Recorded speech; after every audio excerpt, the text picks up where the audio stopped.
தரமான சுவையான வீட்டு சமையல் இனி உங்கள் வீடுகளில். Vidya's home kitchen, Anna Nagar, Chennai. Contact 9840639648. இப்போ என்கிட்ட கூட நிறைய பேர் வந்து அந்த மாதிரி கொடுத்துருக்காங்க, என்னை டெஸ்ட் பண்ணுறதுக்கு கொடுத்துருக்காங்க. கொடுக்கும்போதே வந்து ஒரு ஜாதகருக்கு தெரிஞ்சிடும். ஏன்னா அந்த கட்டகத்தை பார்க்கும்போது கோச்சாரத்தில் வந்து மாந்தி நின்றுச்சுன்னா கண்டிப்பாக மாந்தின்றது வந்து பிரேதக்காரகன்னு சொல்லுவாங்க. ஸோ மாந்தி நின்னாவே கம்பல்சரி வந்து அது இறந்த ஜாதகமாக தான் இருக்கும். சில நட்சத்திரத்தில் இறந்துருந்தா வந்து அந்த வீட்டில் வந்து அது சுற்றிட்டு வருமா. அதுக்கடுத்து இப்போது ஒருத்தவங்க ஒரு ஜென்ஸ் இறந்துட்டாங்கன்னா அதுக்கடுத்து அந்த வீட்டில் அடுத்துக்கடுத்து ஒரு லேடிஸையோ இல்லை அதுக்கடுத்து பசங்களையோ அந்த மாதிரி வந்து அந்த தனிஷ்ட தேவதை வந்து அடுத்த ஆத்மாக்காக காத்துட்டு இருந்து அவங்களையும் கூட்டிகிட்டு போகுமா. இப்போ ஒரு வருஷத்துக்குள்ளேயே பார்த்தீங்கன்னா அதுக்கடுத்து வந்து மரணம் அந்த வீட்டில் சம்பவிச்சே ஆகணும். கண்டிப்பாக அது நடந்தே தீரும். நிம்மதியாக இருக்க விடாது. இறந்தவங்களையும் இறந்த ஆத்மாக்களையும் இருக்கிற நம்மளையும் பார்த்தீங்கன்னா நிம்மதியாக இருக்க விடாது. அதுக்கடுத்து ஏதாவது ஒரு பிரச்சனை வீட்டில் கொடுத்துக்கிட்டே இருக்கும். நிம்மதியான தூக்கம் இருக்காது. அவிட்டம், சதயம், பூரட்டாதி, உத்திரட்டாதி, ரேவதி இந்த நட்சத்திரத்தில் இறந்துருந்தாங்கன்னா 6 மாத காலம் அந்த வீட்டை மூடணும். இந்த ஒரு நட்சத்திரம் இருக்கு. இது வந்து பார்த்தீங்கன்னா அவ்வளோ ஒரு விசேஷமான நட்சத்திரம், பயங்கர பவர்ஃபுல் நட்சத்திரம்னு. இந்த நமக்கு பிடிக்காதவங்க வந்திருக்காங்க, அவங்களுக்கு வந்து பிடிக்காத மாதிரி சொல்லணும் அப்படின்லாம் கிடையாது. யார் வந்தாலும் பார்த்தீங்கன்னா அவங்களுக்கு என்னவோ அதை நம்ம சொல்லி தான் அனுப்பணும். அதுதான் வந்து ஜாதகருக்கான ஒரு விதி. ஸோ அதனால் என்ன பண்ணார்னா கிருஷ்ண பரமாத்மா நட்சத்திரம் வர நாட்களை வந்து அந்த நட்சத்திரத்தை எடுத்து என்ன பண்ணியிருக்காருன்னா அவருடைய அந்த மயிலிறகுல மறைச்சி வச்சுட்டாரு. ஸோ மறைச்சி வச்சதுனால பார்த்தீங்கன்னா அன்னைக்கு அந்த நட்சத்திரம் வரல. இப்போ யாரையாவது அழிக்கணும்னு நினச்சிட்டு அந்த நட்சத்திரத்தில் ஒரு விஷயம் பண்ணாங்கன்னா கம்பல்சரி அது நடக்கும். அதனால் அதாவது ஒரு 10 நிமிஷம் மட்டும் இந்த நட்சத்திரத்தை நான் வெளியிடுறேன். ஒரு நாளில் 10 நிமிஷம் மட்டும்தான் அந்த நட்சத்திரம் வரும். தினமும் வருது. அந்த 10 நிமிஷம் என்னன்னா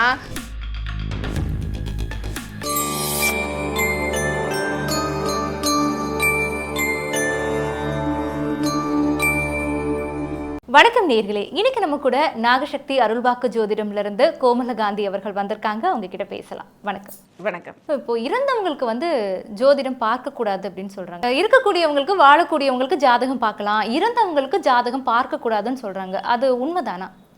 யார் சொன்னது அந்த மாதிரி பார்க்கக்கூடாதுன்னு சொல்லிட்டு? ஆக்சுவலாக கண்டிப்பாக பார்த்தே ஆகணும். இறந்தவங்களுக்கு பார்த்து என்னம்மா பண்ண போகிறோம்? அவங்க தான் இறந்து போயிட்டாங்க ஓகே. பட் அவங்க இறந்த நட்சத்திரம் வந்து சரியில்லைன்னா அடுத்தடுத்து மரணம் சம்பவிக்கும் அந்த வீட்டில். ஸோ அதனால் கம்பல்சரி ஜாதகம் பார்த்தே ஆகணும்.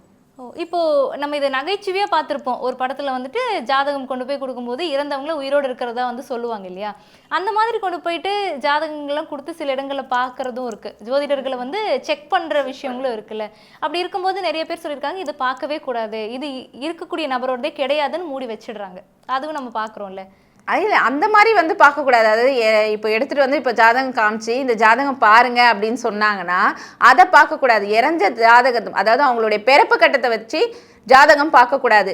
ஆனால் இறந்த நேரம் இருக்குது பாருங்கள், அந்த நேரத்தை வச்சு ஜாதகம் பார்த்தே ஆகணும். இப்போது என்கிட்ட கூட நிறைய பேர் வந்து அந்த மாதிரி கொடுத்துருக்காங்க, என்னை டெஸ்ட் பண்ணுறதுக்கு கொடுத்துருக்காங்க. கொடுக்கும்போதே வந்து ஒரு ஜாதகருக்கு தெரிஞ்சிடும். ஏன்னா அந்த கட்டகத்தை பார்க்கும்போது கோச்சாரத்தில் வந்து மாந்தி நின்றுச்சுன்னா கண்டிப்பாக மாந்தின்றது வந்து பிரேதக்காரகன்னு சொல்லுவாங்க. ஸோ மாந்தி நின்னாவே கம்பல்சரி வந்து அது இறந்த ஜாதகமாக தான் இருக்கும். அதை வந்து நாங்கள் பார்த்தோன்னே கண்டுபிடிச்சிடுவோம். ஏன்னா என்னென்ன பாவ கட்டத்தில் அது நிற்குதுன்றதை வச்சு அது இறந்த ஜாதகம் கண்டுபிடிச்சி நாங்கள் அது பார்க்க மாட்டோம் சொல்லி கொடுத்துருவோம். அது பிறப்பு கட்டத்தை வச்சு ஜாதகம் பார்க்கக்கூடாது. ஆனால் இறந்த டைம்னு இருக்குல்ல, இறந்த தேதி டைம், அதை வச்சு ஜாதகம் பார்த்தே ஆகணும். ஓகே. இது பார்க்கறதுனால என்னென்ன நல்ல விஷயங்கள் இருக்குது?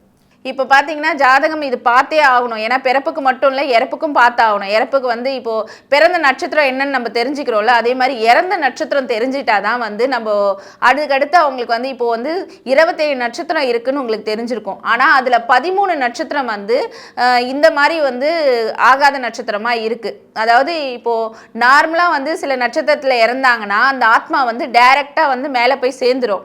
ஆனால் சில வந்து கூடாத நட்சத்திரமாக இருக்குது. ஆகாத நட்சத்திரத்தில் நட்சத்திரத்தில் இறக்கும்போது அந்த தனிஷ்டன்னு சொல்லுவாங்க, தனிஷ்ட பஞ்சமின்னு சொல்கிறோம். அதாவது இந்த தனிஷ்டன்ற ஒரு துர்தேவதை வந்து சில நட்சத்திரத்தில் இறந்துருந்தா வந்து அந்த வீட்டில் வந்து அது சுற்றிட்டு வருமா. அதுக்கடுத்து இப்போது ஒருத்தவங்க ஒரு ஜென்ஸ் இறந்துட்டாங்கன்னா அதுக்கடுத்து அந்த வீட்டில் அடுத்துக்கடுத்து ஒரு லேடிஸையோ இல்லை அதுக்கடுத்து பசங்களையோ அந்த மாதிரி வந்து அந்த தனிஷ்ட தேவதை வந்து அடுத்த ஆத்மாக்காக காத்துட்டு இருந்து அவங்களையும் கூட்டிகிட்டு போமா. இப்போ ஒரு வருஷத்துக்குள்ளேயே பார்த்தீங்கன்னா அதுக்கடுத்து வந்து மரணம் அந்த வீட்டில் சம்பவிச்சே ஆகணும். கண்டிப்பாக அது நடந்தே தீரும். ஓகே, இப்போ இறந்து போனவங்க வந்து மேலே போய் அவங்களோட பிளெஸிங்ஸ் எங்களுக்கு நிறைய கிடைச்சிருக்கு, அதனால நாங்கள் நல்லா இருக்கோம், இறந்து போகிறவங்க கனவுல வந்து பேசினாங்க, இப்படியெல்லாம் சொல்கிறாங்கல்ல, அப்படி இருக்கும்போது நீங்கள் சொல்கிறது ரொம்ப புதுசாக இருக்கே. இல்லை, இருந்த நட்சத்திரம் வந்து சரியில்லைன்னா இப்போது வந்து நட்சத்திரம் நல்லா இருந்தால் நீங்கள் சொன்ன மாதிரி தான் அவங்களுடைய பிளெஸ்ஸிங் கிடைக்கும், அவங்க வந்து நம்மளை வந்து வாழ்த்துவாங்க, எல்லாமே பண்ணுவாங்க.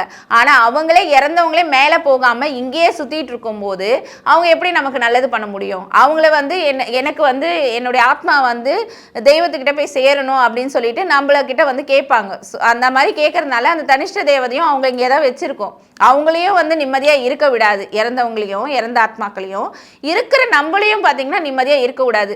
அதுக்கடுத்து ஏதாவது ஒரு பிரச்சனை வீட்டில் கொடுத்துக்கிட்டே இருக்கும், நிம்மதியான தூக்கம் இருக்காது, ஏதாவது விபத்து சொல்லுவாங்களே இவங்க இறந்தாங்க அதுக்கடுத்து பார்த்தீங்கன்னா நான் எங்கள் வீட்டில் நிம்மதியாகவே இல்லை, சொல்லியிருக்காங்க, கேள்விப்பட்டிருப்பீங்கன்னு நினைக்கிறேங்க, எங்கள் பாட்டி இறந்தாங்க அதுலேருந்து எங்கள் வீட்டில் ஒரே பிரச்சனை தான், நிம்மதியாக இருக்க முடியல, ஏன் தான் வீட்டுக்கு வரோன்னு இருக்குது. இந்த மாதிரி சில வார்த்தைகள்லாம் நீங்கள் கேட்டிருப்பீங்க. அதெல்லாம் பார்த்தீங்கன்னா இந்த இறந்த நட்சத்திரம் சரியில்லைன்னா கம்பல்சரி அது நடக்கும். அப்போ இதுக்கு என்ன நிவர்த்தி, என்னதான் பண்ணணும்? இப்போ வந்து இறந்த நட்சத்திரம் சரியில்லைன்னா சில நட்சத்திரங்கள் இருக்கு, ஒரு 13 நட்சத்திரம் இருக்கு. அவிட்டம், சதயம், பூரட்டாதி, உத்திரட்டாதி, ரேவதி இந்த நட்சத்திரத்துல இறந்துருந்தாங்கன்னா 6 மாத காலம் அந்த வீட்டை மூடணும், அதாவது க்ளோஸ் பண்ணி வைக்கணும் அந்த வீட்டை. இந்த அடைப்புன்னு சொல்றாங்கல்ல, ஆமா அடைப்பு, இதுதான் அடைப்புன்னு சொல்றது, அதுதான் இந்த தனிஷ்ட பஞ்சமி. இப்போ 6 மாத காலம் அந்த க்ளோஸ் பண்ணி வைக்கணும் அந்த வீட்டை. அதே மாதிரி பார்த்தீங்கன்னா ரோகிணி நட்சத்திரத்துல இறந்துருந்தாங்கன்னா 4 மாத காலம் வீட்டை மூட வேண்டும். கார்த்திகை, உத்திரம் நட்சத்திரத்துல இறந்துருந்தாங்கன்னா 3 மாத காலம் வீடு மூடப்பட வேண்டும். அந்த மாதிரி எத்தனை நாட்கள் மாதம் வீடு மூடப்பட வேண்டும் அப்படின்றத சொல்றது தான் வந்து இந்த தனிஷ்ட பஞ்சமின்னு சொல்றோம். மிருகசிரிஷம், புனர்பூசம், சித்திரை, விசாகம், உத்திராடம் இந்த நட்சத்திரத்துல இறந்துருந்தாங்கன்னா 2 மாத காலம் வீடு மூடப்பட வேண்டும். ஏன்னா ஒரு இந்த 13 நட்சத்திரம், இப்போ நான் சொன்ன இந்த 13 நட்சத்திரத்துல வந்து இறந்துருந்தாங்கன்னா கம்பல்சரி வந்து அந்த வீட்டை வந்து எத்தனை மாத காலம் மூடப்பட வேண்டும் சொல்லியிருக்காங்களோ அத்தனை மாத காலம் வீடு மூடப்பட வேண்டும்.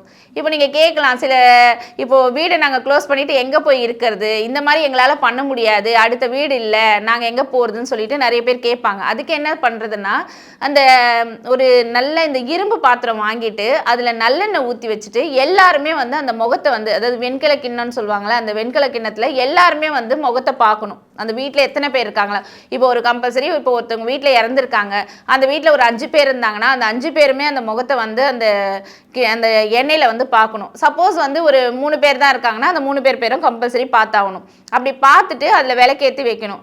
அணையா விளக்கா வீட்டில் ஏற்றி வைக்கணும். அன்றைக்கி ஒரு நாள் மட்டும்தான் பார்த்துட்டு ஏற்றணும். அதுக்கப்புறம் பார்த்தீங்கன்னா அந்த இப்போ நான் சொன்ன மாதிரி இப்போ 2 மாத காலம் மூட பண்ணணும்னா அந்த மாதிரி 2 மாத காலமும் அந்த அணையா விளக்கு வீட்டில் எரிஞ்சுக்கிட்டே இருக்கணும். ஓகே, ஸோ இப்படி பண்ணும்பொழுது அந்த அடைப்புங்கிறது நீக்கப்படும். இது மட்டும் பண்ணால் அந்த அடைப்பு நீங்காது. நீங்கள் என்ன பண்ணணும்னா இப்போ 2 மாத காலம் வீடு க்ளோஸ் பண்ணி வச்சுருக்காங்க, சில பேர் வந்து க்ளோஸ் பண்ணி வைக்க முடியும் அப்படின்னு சொல்லிட்டு பண்ணி வச்சுருந்தாங்கன்னா இப்போ கீழே ஒரு வீடு இருக்கும், மேலே ஒரு வீடு இருக்கும். ஸோ அதனால் என்ன பண்ணியிருப்பாங்கன்னா இந்த வீடை வந்து க்ளோஸ் பண்ணி வச்சுட்டு மேலே இருந்திருப்பாங்க.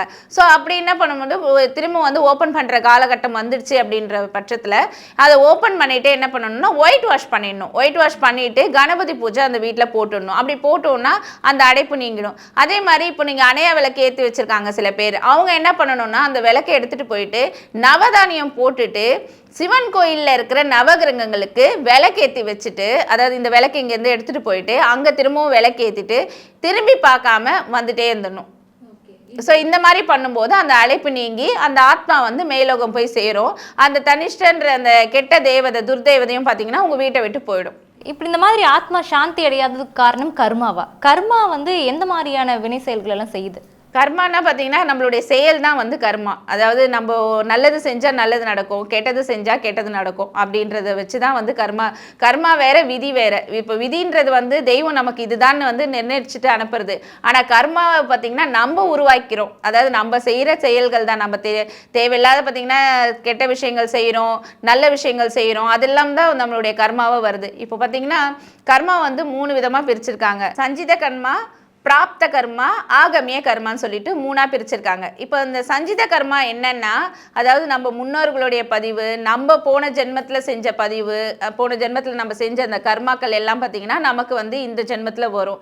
இந்த பிராப்த கர்மா என்னன்னா, இப்போ போன ஜென்மத்தில் நம்ம செஞ்ச அந்த கர்மாக்கள், அந்த கெட்டதெல்லாம் பண்ணியிருப்போம்ல சில, அதெல்லாம் பார்த்தீங்கன்னா இந்த ஜென்மத்தில் வந்து நம்ம இவ்வளோதான் அனுபவிக்கணும் அப்படின்னு சொல்லிட்டு சில பதிவுகளை மட்டும் நமக்கு கொடுக்கும். இப்போ எப்படி சொன்னோம்னா, ஒரு டெபாசிட் பண்ணுற மாதிரி, இப்போ நம்ம ஒரு 5 lakhs வந்து டெபாசிட் பண்ணியிருக்கோம், அதுதான் வந்து சஞ்சித கர்மா. பிராப்த கர்மானா இப்போ எனக்கு செலவுக்கு தேவைப்படுதுன்னு சொல்லிட்டு ஒரு 2 லட்சத்தை எடுத்து நம்ம செலவுக்கு வைக்கிறோம், அதுதான் வந்து பிராப்த கர்மா. ஆகமிய கர்மானா என்னன்னா, இப்போ நம்ம செய்கிறோம் பாருங்க இந்த கர்மாக்கள், சில பேரை நம்ம வந்து நமக்கே தெரியாமல் வந்து சில பேரை வந்து நம்மளுடைய வார்த்தைகளால் புண்படுத்தியிருப்போம். ஏன்னா யாருமே வந்து பர்ஃபெக்ட் பர்சன் வந்து யாருமே கிடையாது, கரெக்டானவங்கன்னு ஒரு ஆளே இந்த உலகத்தில் கிடையாது. ஸோ ஏதாவது ஒரு தப்புகள் நம்ம செய்ய தான் செய்வோம், நம்மளே அறியாமல் கண்டிப்பாக செய்வோம். அப்படி செய்யும் போது அது வந்து நமக்கு வந்து இப்போ வர்ற கர்மாக்கள் வந்து வர்றது தான் வந்து இந்த ஆகமிய கர்மா, சரிங்களா? அதே மாதிரி வந்து இப்போ நம்மளுடைய கர்மா வந்து நம்மளுடைய நல்லதையும் சரி கெட்டதையும் சரி அந்த கர்மா நிர்ணயிச்சுட்டு இருக்கு. ஓகே, இப்போ இந்த கர்மா அதிலிருந்து வந்து தப்பிக்கிறதுங்கிறது எப்படி? பூர்வ ஜென்மத்தில் பண்ணக்கூடிய இந்த கர்ம வினை தான் இப்போ உங்களுக்கு வந்து பாதிப்பு ஏற்படுத்தியிருக்கு அப்படின்னு நிறைய கேள்விப்படுறோம் இல்லையா? அதுலேருந்து எப்படி தப்பிக்கலாம்? அதுலேருந்து தப்பிக்கணும்னா நம்ம நிறைய அன்னதானங்கள் செய்யணும். அதே மாதிரி முழுசாக வந்து கடவுள்கிட்ட நம்மளை ஒப்படைக்கணும். அதாவது நல்லது நடந்தாலும் சரி கெட்டது நடந்தாலும் சரி, ஆல் இஸ் வெல் அப்படின்ற ஒரு விஷயத்தை வந்து நம்ம எடுத்துகிட்டு வந்துடணும். எல்லாமே நன்மைக்கே, எல்லாம் நன்மைக்கே. சரிப்பா, நல்லது தரியா நான் வாங்கிக்கிறேன், கெட்டது தரியா நான் வாங்கிக்கிறேன், ஏதோ நான் போன ஜென்மத்தில் பண்ணியிருக்கேன் பொழுது பாவம், இந்த ஜென்மத்தில் அனுபவிக்கிறேன் அப்படின்னு சொல்லிட்டு நம்ம ஏற்றுக்கிற ஒரு மனப்பான்மையை வந்து நம்ம எடுத்து எப்போ வந்து அந்த ஒரு விஷயத்துக்கு நம்ம வரோமோ அப்போ நமக்கு வந்து எல்லா விஷயங்களும் வந்து நம்மளை விட்டு விலக ஆரம்பிக்கும். இப்போ நம்ம ஒரு பசங்களை வளர்க்குறோம், நம்ம எதுக்காக வளர்க்குறோம்? நாளைக்கு பின்ன என்னுடைய வயசான காலத்தில் எனக்கு பாதுகாப்பான்னு சொல்லிட்டு வளர்க்குறோம். அந்த மாதிரி ஒரு தாட்டை வச்சுட்டு தான், அதாவது நம்ம எல்லாத்துக்குமே வந்து இப்போது நம்ம ஒரு ஹஸ்பண்ட் கிட்ட கூட நம்மளுடைய அஃபெக்ஷனை வெளிப்படுத்தணும்னா திருப்பி அவங்க வெளிப்படுத்த மாட்டாங்களான்னு சொல்லிட்டு ஏக்கத்தோடு தான் நம்ம வெளிப்படுத்துகிறோம், அதாவது எதிர்பார்க்குறோம். அந்த எதிர்பார்ப்பு இல்லாமல் எப்போ வந்து நம்ம முழுசாக வந்து ஒரு அர்ப்பணிப்பை கொடுக்குறோமோ, தெய்வத்துக்கிட்ட கூட பார்த்தீங்கன்னா நம்ம ஏன் வேண்டுதல் வைக்கிறோம், இந்த தெய்வம் எனக்கு பண்ணும், இந்த தெய்வத்துக்கிட்ட எனக்கு நான் உனக்கு காணிக்க கொடுக்குறேன், இதை செய்கிறேன் அதை செய்கிறேன், நீ எனக்கு பண்ண மாட்டேன்றியே, நான் உனக்காக பாரு நான் விரதம் இருந்தேன், நீ எனக்கு எதுவுமே செய்யலையே அப்படின்னு சொல்லிட்டு நம்ம நிறைய டைம் கேட்டிருக்கோம். அதாவது நம்ம அர்ப்பணிக்கிறது எப்படின்னா, நம்ம எதுவுமே எதிர்பார்க்கக்கூடாது. நீ எனக்கு நல்லது செய்வ, உனக்கு தெரியும் எனக்கு நல்லது, அப்போ நீ செய்ன்னு சொல்லிட்டு நம்ம போயிடணுமே தவிர்த்து நம்ம வந்து எதிர்பார்ப்பு வைக்கிறோம் பாருங்க, அது இங்கே தான் வந்து நம்மளுடைய கர்மா ஸ்டார்ட் ஆகுது. ஸோ எதிர்பார்ப்பு இல்லாமல் நல்லதாக இருந்தாலும் கெட்டதாக இருந்தாலும் எப்போ நம்ம ஏற்றுக்க ஆரம்பிக்கிறோமோ அப்போவே நம்மளுடைய கர்மாக்கள் கழிய ஆரம்பிக்கும். இது மட்டும் இல்லாமல் தானத்தில் சிறந்தது வந்து அன்னதானம். இப்போ வந்து நம்ம நிறைய வந்து எவ்வளோ பணம் கொடுத்தாலும் வந்து நம்மளால் வந்து அதை வந்து வேணான்னு சொல்கிறதுக்கு ஆள் கிடையாது. இப்போ நீங்கள் எனக்கு கொடுக்குறீங்கன்னா நான் வாங்க தான் செய்வேன், வேணான்னு சொல்ல மாட்டேன். இதே எனக்கு ஒரு சாப்பாடு போட்டிங்கன்னா நான் என்ன சொல்வேன், போதும்னு சொல்வேன். அந்த ஒரு மனசு வருது பாருங்கள், போதுன்ற. அந்த மாதிரி சில பேர் வந்து எவ்வளோ கஷ்டப்படுறவங்க இருக்காங்க, அவங்களுக்குலாம் வந்து நம்ம தான தர்மங்கள் செய்யும்போது எல்லாமே வந்து நம்மளை விட்டு விலக ஆரம்பிக்கும், கொஞ்சம் கொஞ்சமாக விலக ஆரம்பிக்கும். இப்போ முன்னோர்கள் செய்த பாவமும் வந்து அந்த குடும்பத்தில் இருக்கக்கூடியவங்களை பாதிக்கும் அப்படின்னு சொல்லியிருந்தீங்க. முன்னோர்களுக்கு தர்ப்பணம் கொடுக்கறது அப்படின்னு ஒரு விஷயம் இருக்கு, அது இருந்துச்சுனாலுமே கர்மா வந்து குறையும் அப்படின்னு சொன்னீங்க இல்லையா? இப்போ அவங்களுடைய படங்கள்லாம் வச்சு தர்ப்பணம் கொடுக்கறது ஒரு முறையா இருக்கும். அப்போ படங்கள் இல்லை அப்படிங்கிறப்ப எப்படி அவங்களுக்கு தர்ப்பணம் கொடுக்கலாம்? இப்போ படங்கள் இல்லைன்னா சில பேர் வந்து, அதாவது அவங்க வந்து சில பேர் வந்து பட்டக்காரங்க இருப்பாங்க, நாமக்காரங்க இருப்பாங்க. ஸோ வந்து இப்போ அவங்க குடும்பத்து வழியில் வம்சா வழியில் வந்து பட்டையை இப்போ ஒரு பலகை எடுத்துட்டு அதில் பட்டை போட்டுட்டு அவங்களுடைய முன்னோர்களை அதை நினச்சிட்டு அப்போ நம்ம தர்ப்பணம் கொடுக்க ஆரம்பிக்கலாம். இல்லை நாமக்காரங்க அப்படின்னா நாமம் போட்டு வச்சுட்டு தர்ப்பணம் கொடுக்க ஆரம்பிக்கலாம். அப்படி வந்து அதாவது நம்மளுடைய முன்னோர்கள் சொல்லிட்டு நினச்சி நம்ம பண்ணும்போது இப்போ நம்ம முன்னோர்கள் அந்த பலகைகளை வந்து உட்காருவாங்க. ரொம்ப வருஷமா வந்து பண்ணவே இல்லை. சில இடங்கள்ல வந்து ஜாதகம் பார்க்கும் போதெல்லாம் சொல்லுவாங்க இல்லையா, ஜோதிடர்கள் நீங்களாம் சொல்லுவீங்க, நீங்க வந்து உங்க முன்னோர்களுடைய பாவம், உங்க முன்னோர்களுடைய சாபம் இருக்கு, ஏன்னா நீங்க அவங்களுக்கு தர்ப்பணம் கொடுக்கல, இத்தனை வருஷமா விட்டுட்டீங்க அப்படின்னு. அப்படி பல வருடங்கள் ஆயிடுச்சு, மறந்தே போயிடுச்சு அப்படிங்கிறவங்க என்ன பண்ணலாம்? 9ஆம் பாவம் பார்த்தா தெரிஞ்சிடலாம், தகப்பனார் ஸ்நானம் சொல்லுவாங்க. ஸோ அதில் பார்க்கும்போது முன்னோர்களுக்கு கொடுக்கலன்றது வந்து அந்த பாவத்தில் தெரிஞ்சிடும் ஒரு ஜாதக கட்டத்தில். அதை பார்க்கும்போது இப்போ நீங்கள் பண்ணலை அப்படின்னா, இப்போ ஏதாவது வந்து ராமேஸ்வரம் காசி போயிட்டு அங்கே போயிட்டு தர்ப்பணம் கொடுத்துட்டு ஸ்டார்ட் பண்ணலாம்.